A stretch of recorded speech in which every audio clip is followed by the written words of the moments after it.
네, 오늘 시장에서 많은 관심을 받았던 30개의 종목 어떤 게 있을까요? 이 화제의 종목들 중에서 다음 주 흐름까지 눈여겨보면 좋을 종목들 찾아보겠습니다. 베스트 30 시간입니다.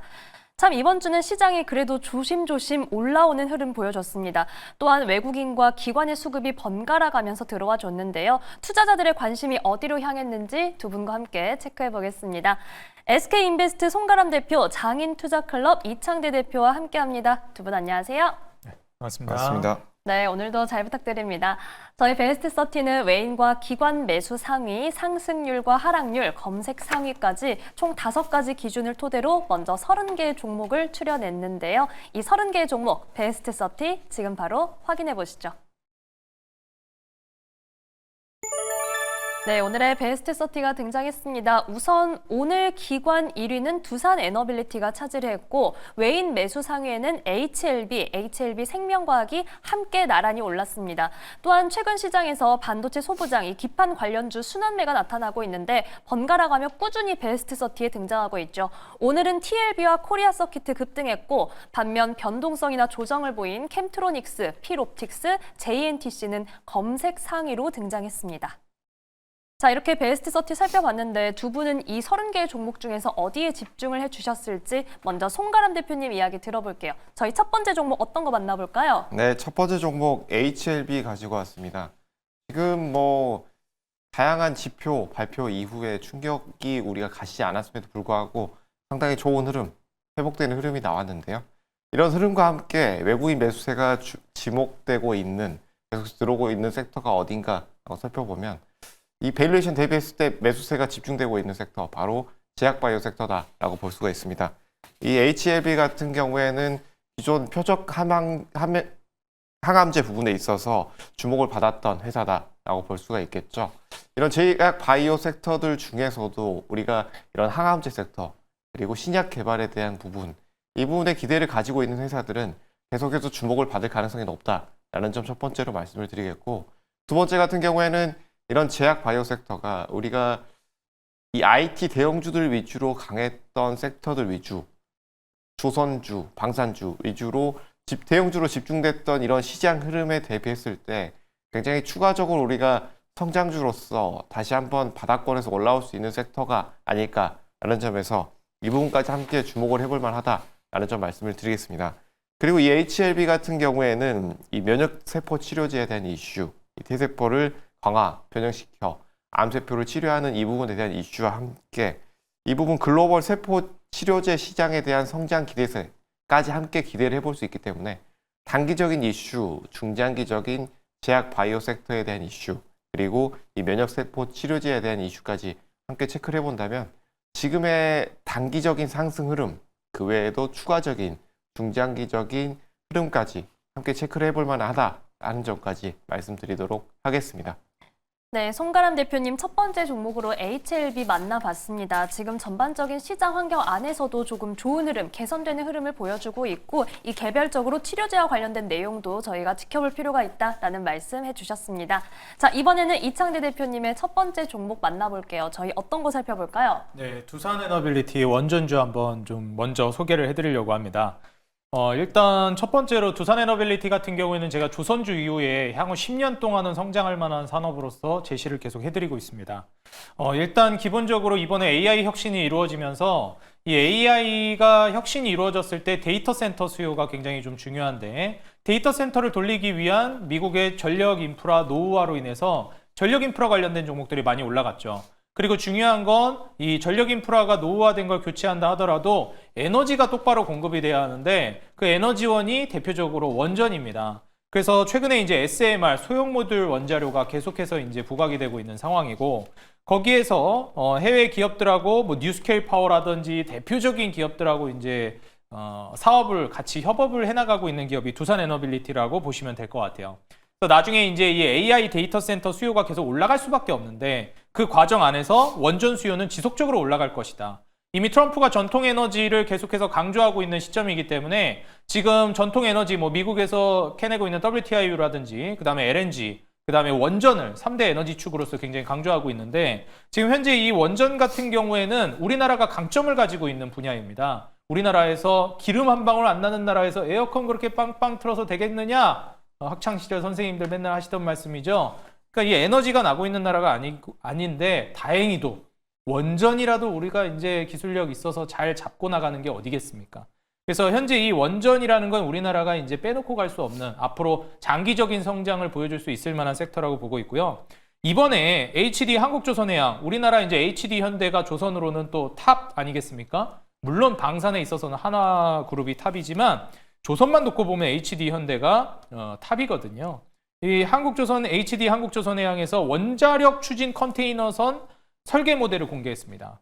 그래서 이제는 원전이 데이터 센터에 들어가는 것뿐만 아니라 이제 원자력 추진으로 가는 조선까지도 개발이 될 수 있겠다는 거예요. 그래서 이런 분야가 에너지원이 쓰이는 분야가 좀 넓어질 수 있겠다라는 점 눈여겨보시면 좋을 것 같고요. 미국 뉴스케일 파워랑 SMR 제작도 협력을 하고 있는 단계라 이미 뉴스케일 파워랑 같이 협력을 하면서 미국의 빅테크 기업들, AI 데이터 센터 수요가 올라가면서 원전 기업들하고 계속해서 사업을 따내고 수주를 따내고 있거든요.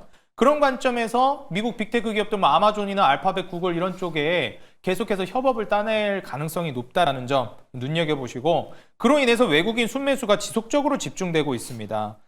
지금 현재 투자자별 지금 수급 추이를 보시게 되면 이 외국인뿐만 아니라 기관 수급도 굉장히 강력하게 들어오고 있고요. 속된 말로 이제 쌍크림 매수세가 들어오고 있는 거죠. 근데 외국인 순매수세도 오늘도 정말 강력하게 들어왔습니다. 그래서 이게 지금 이 매수세를 기반으로 해서 매물대가 돌파가 나온 시점이에요.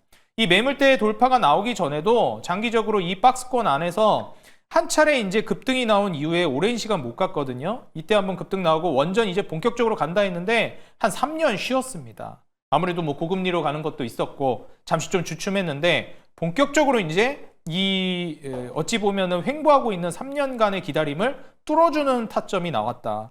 그래서 지금 이제 올라가서 끝난 거 아닌가? 아니라고 봅니다. 이제 오히려 급등 랠리 스타트를 끊었다라고 보고 있고요.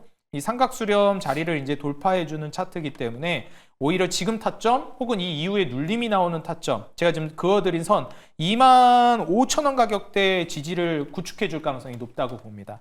그래서 지금부터 차근차근 모아나가면 장기적으로 원전은 계속 좋을 것이고 상징적인 지표 종목 역할을 해주는 두산에너빌리티도 지금도 늦지 않았다. 이렇게 좀 조언 드립니다.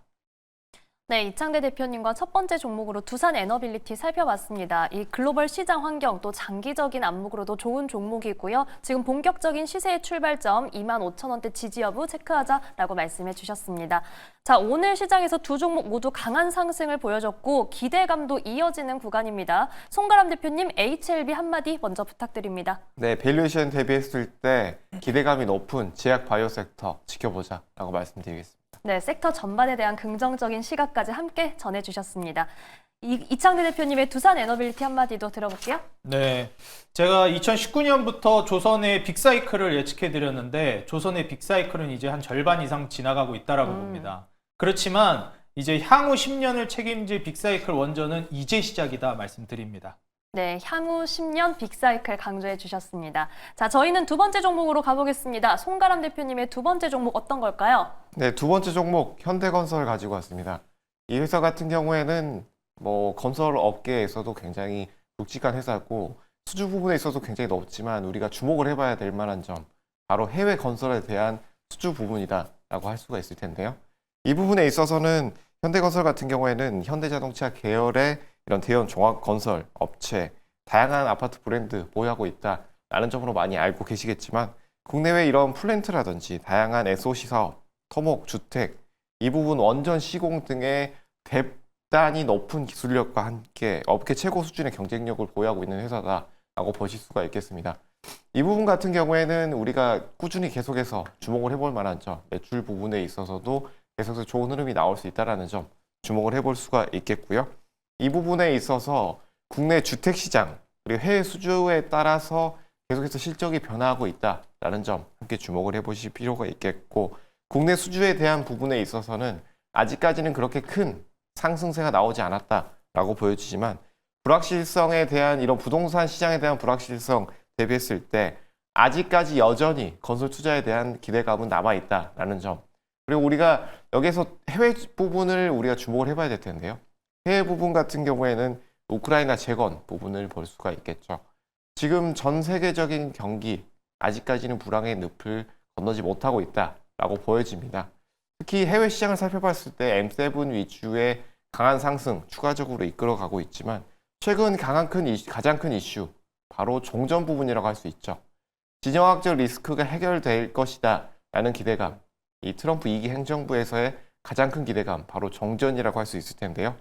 종전 부분에 있어서 이스라엘 하마스에 대한 이슈 그리고 계속해서 이어져 왔던 이 우크라이나 휴전 부분 빠른 시일 내에 해결될 가능성이 높다라는 부분에 있어서 지금 이 트럼프 대통령 같은 경우에는 러시아와의 직접 협상 그리고 앞으로의 직접 협상을 이끌겠다라는 내용들이 나오고 있다라는 부분을 본다라고 한다면 이 부분에 있어서 전쟁 장기화가 어느 정도 끝날 것이다라는 기대감 그리고 우크라이나에서의 우리 건설사들의 MOU 부분 그리고 인프라 부분에 있어서 재건이 시작됐을 때 굉장히 좋은 흐름들이 나올 수 있다라고 본다면 기존의 수주 이력이 있었던 해외 건설 이력이 있는 이 현대건설을 한번 주목을 해볼 필요가 있다는 점 말씀을 드리겠고 우리가 중장기적으로 봤을 때는 이런 재건 인프라에 있어서 건설 부분은 빠질 수가 없기 때문에 중장기적으로 분명 좋은 흐름, 매출 부분을 기대를 해볼 만하다라는 점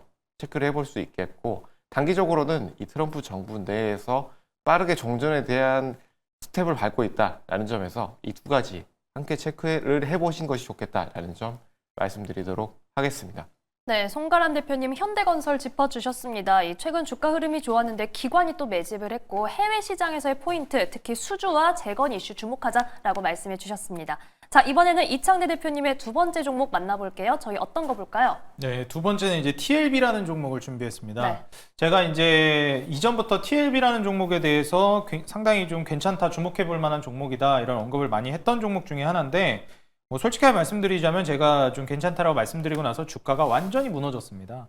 근데 이제 이게 왜 무너졌는지 그러면은 앞으로 안 좋을 것인지 전 그렇게 보지 않고 여전히 좀 좋은데 중간에 좀 어느 정도 안 좋은 위기가 있었기 때문에 조정이 한 차례 나왔다라고 보고 있어요. 그래서 지금 거기에서 다시 회복하는 흐름이라 지금 또 주목해 볼 만하다고 생각이 듭니다.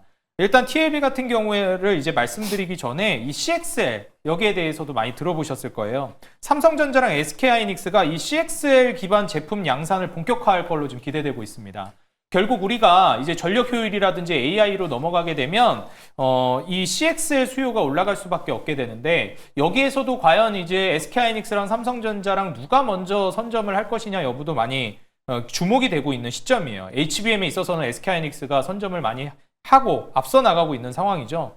이제 나중에 더 이렇게 개발이 되고 우리가 그 하드웨어가 혹은 HBM이나 이런 것들 엔비디아가 성능이 좋아지는 거 하드웨어 성능이 올라가는 것도 물론 중요한데 사실 우리가 이 하드웨어 성능을 매번 100% 다 쓸까요? 그렇지 않습니다.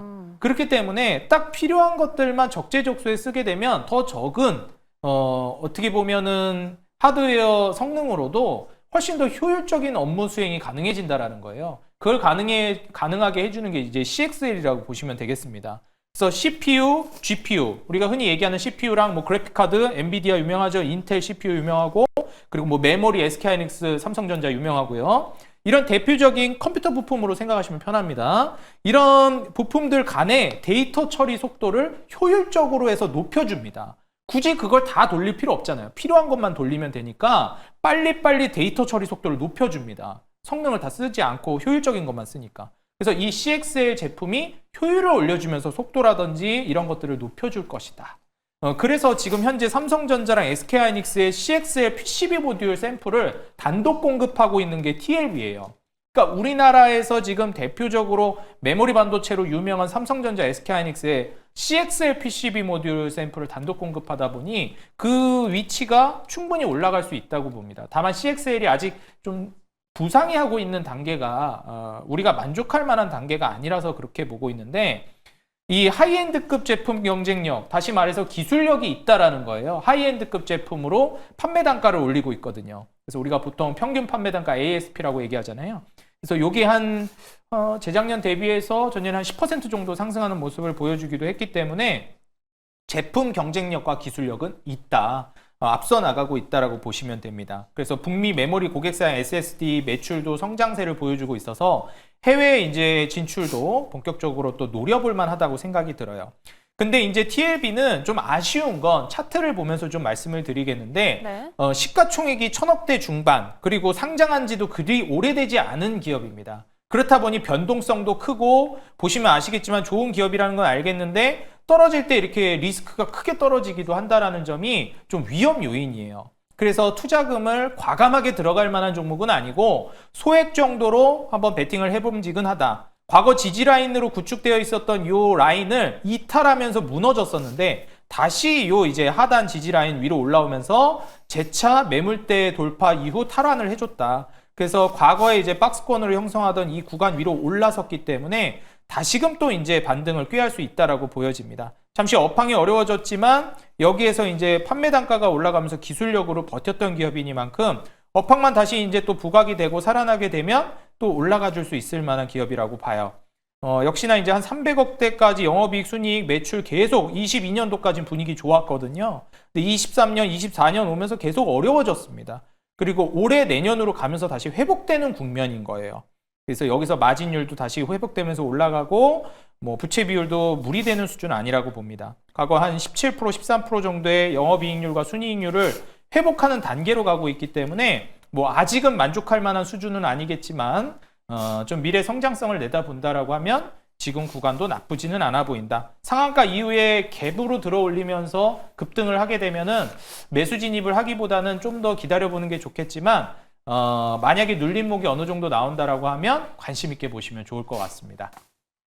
네, 이창대 대표님과 TLB 만나봤습니다. 이 중요한 키워드 CXL에서 독보적인 기술력을 지닌 기업이고요. 주의할 점은 변동성이기 때문에 구체적인 전략까지 말씀드렸습니다. 저희는 한마디로 정리해볼게요. 먼저 이창대 대표님, TLB 한마디 부탁드립니다. 네, 달리는 말에 너무 급하게 올라타지 말고 소액으로 좀 눌림목을 노려보자 말씀드리겠습니다. 네, 소액 그리고 타이밍을 좀 잘 살피자 말씀드렸습니다. 송 대표님, 현대건설 한마디도 부탁드립니다. 네, 해외 SOC 재건 사업 그중에서 건설 쪽 지켜보자라고 말씀드리겠습니다. 네, 역시 해외 부분 짚어드렸네요. 자, 저희는 빠르게 마지막 종목으로 가보겠습니다. 송가람 대표님의 마지막 종목 어떤 걸까요? 네, 마지막 종목 JNTC 가지고 왔습니다. 이 JNTC 종목 같은 경우에는 생소하신 분들도 계실 텐데 바로 유리급판 쪽에서 기술력을 가지고 있는 회사다라고 볼 수가 있습니다.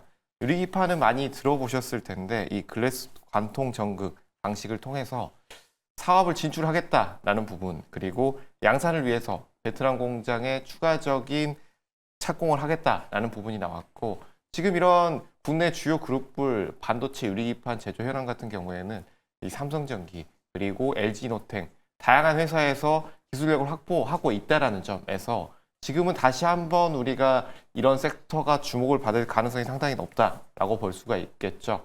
유리기판 같은 경우에는 말 그대로 유리를 재료로 만든 반도체 기판이다라고 할 수가 있고, 이 유리기판의 가장 큰 특징으로는 다른 소재 대비했을 때 이런 기판의 두께 그리고 소비 전력을 줄일 수 있기 때문에 이런 AI발 반도체에 대한 부분, 소비 전력에 대한 이슈가 가장 컸죠.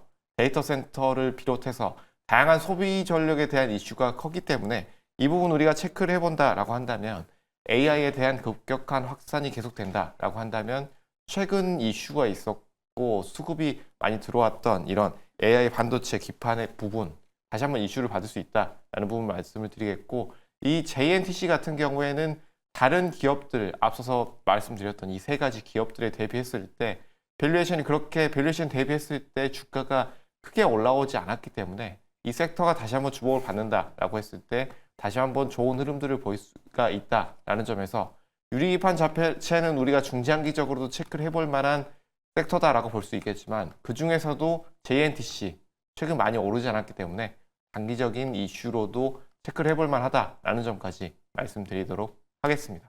네, 송가람 대표님의 마지막 종목은 JNTC였고요. 역시 장단기 관점 모두 자세히 짚어드렸습니다. 이창대 대표님의 세 번째 종목은 어떤 걸까요? 네, 저도 이제 JNTC를 준비해 왔습니다. 최근에 이제 유리기판 관련된 종목들이 정말 많이 부각을 받고 있는데 AI 모멘텀이 계속 이렇게 순환매가 돌고 있다라고 보여져요. 맨 처음에 하드웨어, 뭐 HBM, 그다음에 그래픽카드, 엔비디아 이런 쪽이 많이 움직이다가 소프트웨어 쪽으로 이제 좀 수급이 이동하기도 하고요. 그다음에 다시 한번 또 하드웨어 단에서는 유리기판 쪽이 좀 부각을 받고 있습니다. 현재 JNTC 같은 경우에는 TGV 유리기판, 우리가 이제 보통 유리관통 전극이라고 얘기하는데 이 TGV 유리기판 시제품을 첫 출시하면서 JNTC가 이제 유리기판 관련된 종목으로 부각이 되기 시작하고 있어요. 삼성전자의 원래는 이 스마트워치 커버 글라스를 공급하는 기업이고 뭐 스마트워치뿐만 아니라 뭐 대면적이라든지 차량용에 쓰이는 것까지도 커버 글라스를 제품을 만들어 가지고 판매하는 기업으로 원래는 유명합니다. 근데 이제 이 유리기판이 진출을 하면서 사업이 거기가 또 커질 수 있겠다라는 기대감이 나오고 있는 거예요.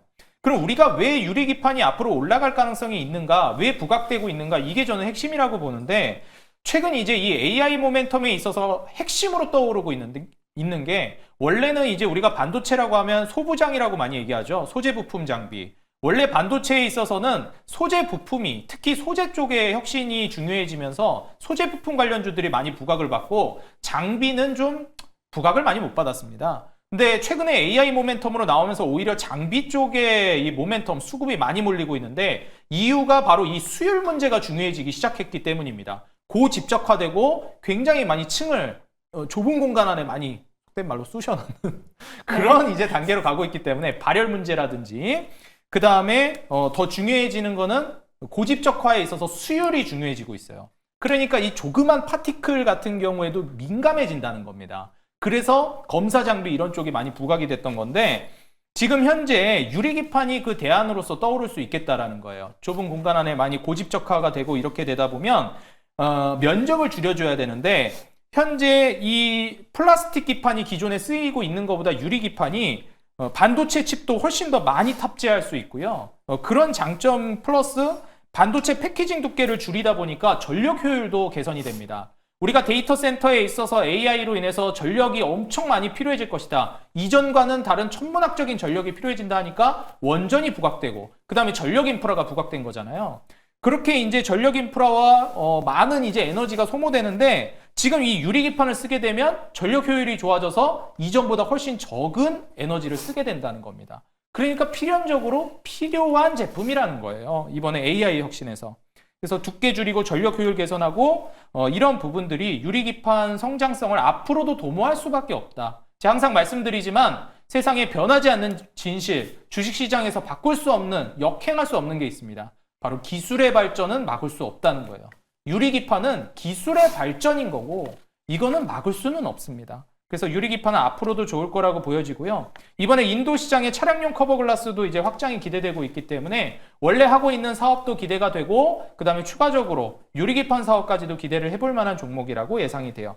차트를 잠깐 보자면 상장한 지 이 종목도 얼마 안 된 종목입니다. 계속해서 15,000원 가격대 저항을 맞았던 종목인데 돌파가 나오고 이제 15,000원 지지 라인을 구축해주고 있어요. 그리고 재돌파가 나오고 있는 시점이라 저는 현 시점에서 돌파 매매나 추세 매매를 하시는 분들은 좀 주목해 볼 필요성이 있지 않을까 말씀드리면서 현재 실적이 다시 흑자 전환으로 나아가면서 이익이 4자릿수 단위로 이제 1,000억 단위로 넘어가고 있는 거를 올해 내년 기대해 보시면서 주가 추가 상승도 기대해 보는 게 어떨까 조언 드립니다.